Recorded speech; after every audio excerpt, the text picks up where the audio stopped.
Thanks for joining us on the One Family Podcast, where we encourage and equip families for the marriage and parenting journey. Each week, we share practical insights and real-life encouragement to help you strengthen relationships, navigate challenges with confidence, and build a home environment where love and connection thrive.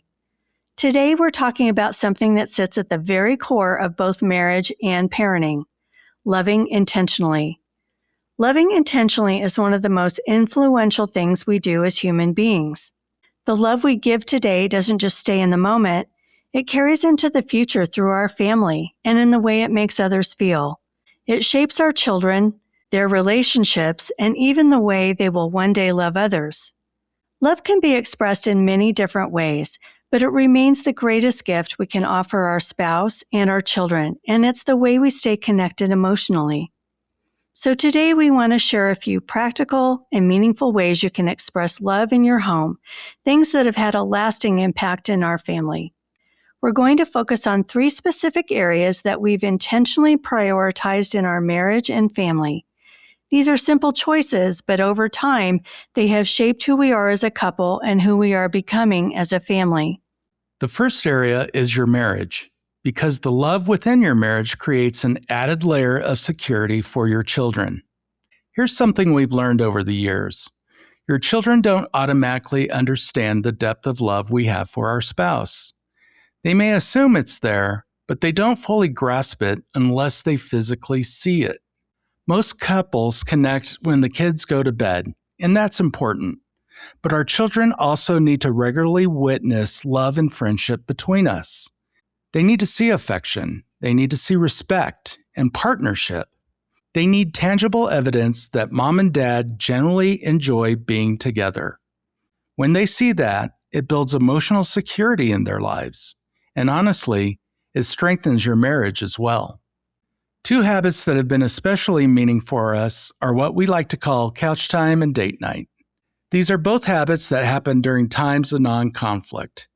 These are intentional spaces where we connect relationally and emotionally, without tension, conflict, or distraction. Couch time is 10 to 20 minutes of non-conflict time 3 to 5 times a week, where we briefly connect with our spouse while the kiddos are nearby, watching and seeing the tangible evidence of your unity, love, and loving communication. It's a time where we talk through everyday things before they become urgent, like parenting decisions, finances, schedules, extended family, and relationships. Instead of waiting until there's frustration or stress, we're creating space to stay aligned. We'll be sharing more about couch time in a future episode. Then there's date night. Date night reminds us and shows our children that our relationship came before our roles as mom and dad. It gives us the opportunity to reconnect emotionally as husband and wife, not just function as partners managing a home. When your kids see that you prioritize your relationship, it gives them a sense of stability and confidence. It shows them what a healthy, loving relationship looks like. The second area is building a family identity centered on love. Who you are as a family is communicated through how you love. Now, by making love your family hallmark, that might sound simple or even a little cliche, but we found it to be incredibly powerful to keep that message consistently in front of our kids.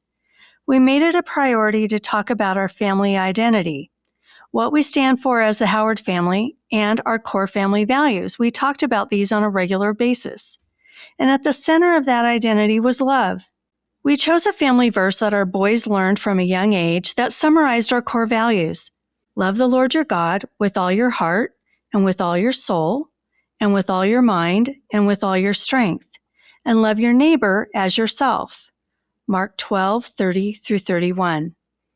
This wasn't something that we just talked about once and moved on from. We revisited it often around the dinner table, in everyday conversations, and in teachable moments. Over time, it became more than just a verse. It became a family standard.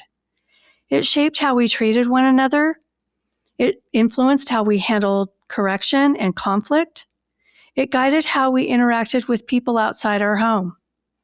It became an anchor for who we were striving to be as individuals and as a family.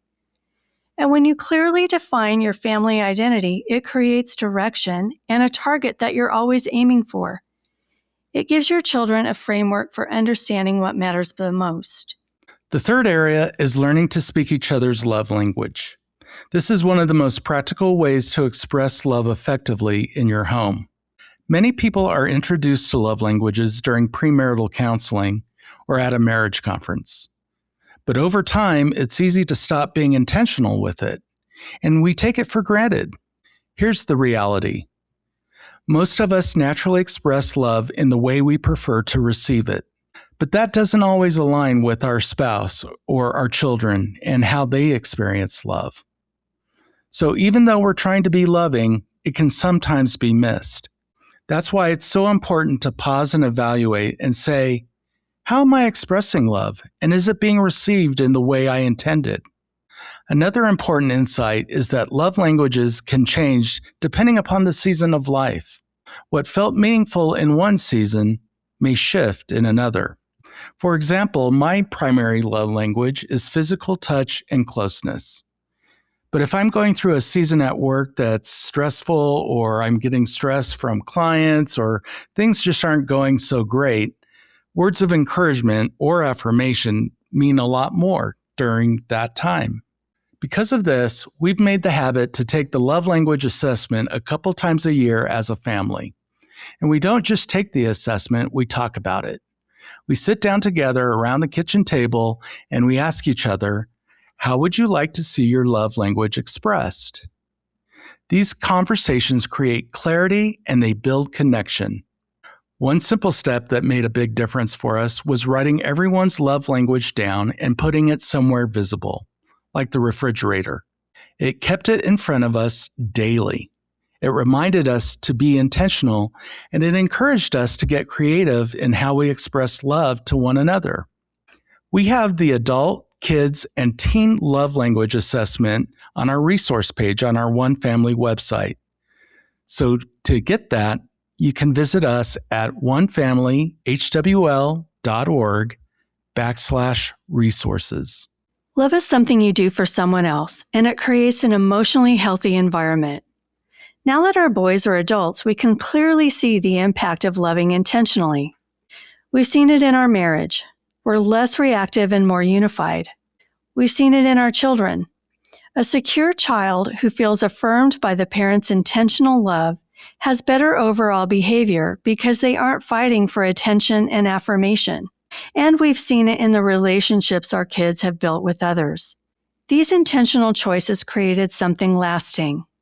And that's our hope for you, that your family would be strengthened and encouraged as you begin to practice these habits in your own home. Because love truly is the most dynamic force we know.